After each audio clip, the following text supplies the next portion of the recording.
Jersey, and I'm testifying from the United Kingdom. My son was born with a cardiac disease. He has undergone 2 surgeries now, one in India and one in the UK.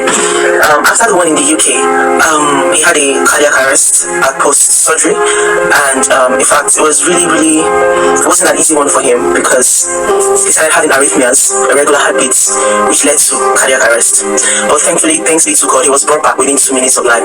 But after the surgery, he had more complications. He started having leaking valve. The doctors were like, there's nothing they could do about it because nobody wanted to operate on him for the 3rd time.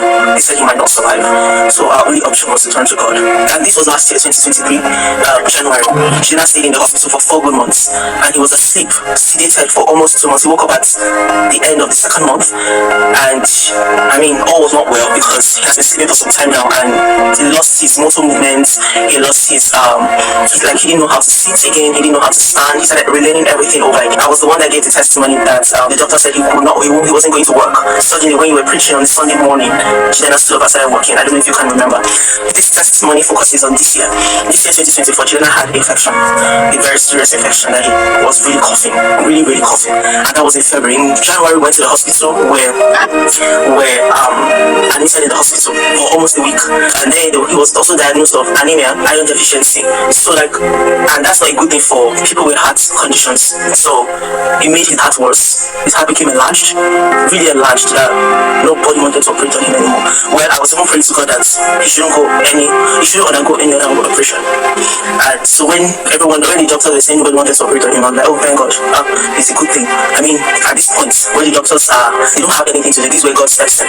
My husband and I continue praying and praying and praying. Before his birthday, we were sent home, and I was thanking God that Juliana didn't spend his birthday this year in the hospital. And while I was taking pictures with him, something just kept on saying in my heart that I was scared taking the picture because I never really had a photo shoot. So something was just my mind. I don't know, my mind was just playing pranks for me now, taking pictures for my son's funeral. I said, no, God forbid, I reject this in the name of Jesus. Pastor Jerry, a week after his birthday, we were rushed back to the hospital because this cough lasted for almost 2 months, and he didn't want to go. Like it was just there. It was becoming worse, and we didn't know what to do anymore. We rushed back to the hospital because his oxygen level became 50 something, and when we got to the hospital, his heart, they did echo for him, and his heart was just this big, and the doctors were scared. So we had a meeting with doctors, and they told us that Juliana was not going to leave, but they are sorry that they can't do anything about it anymore. I was the first person to take that news, and that was on the 25th of May. On the 25th of May, before we went to the hospital, while we were doing the Nsppd prayer, he kept on saying something. He said something that in the throne room verdict, we do not cry. In the throne room verdict, we do not cry. I was not prepared for what I was going to hear about concerning my son that day.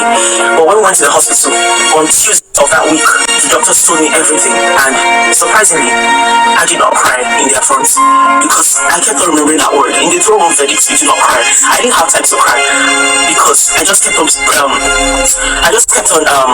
declaring that the Lion of Judah has prevailed. The Lion of Judah has prevailed. The Lion of Judah has prevailed. While we were going home, Judah became more sick. They had to refer us to the hospice.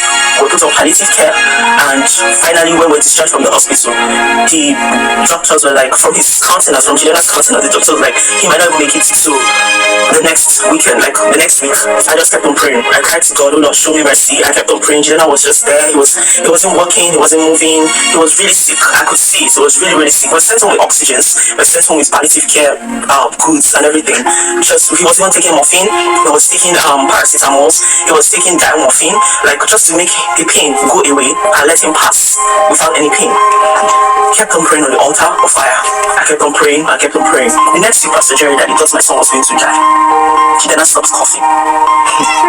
She then stopped using his oxygen on a Sunday, or I think it was on Saturday. He stopped using his oxygen. He stopped coughing. He then started moving. He came down from the chair where he's always sitting down. He came down from the chair to go and get one of his toys. Everything started aligning.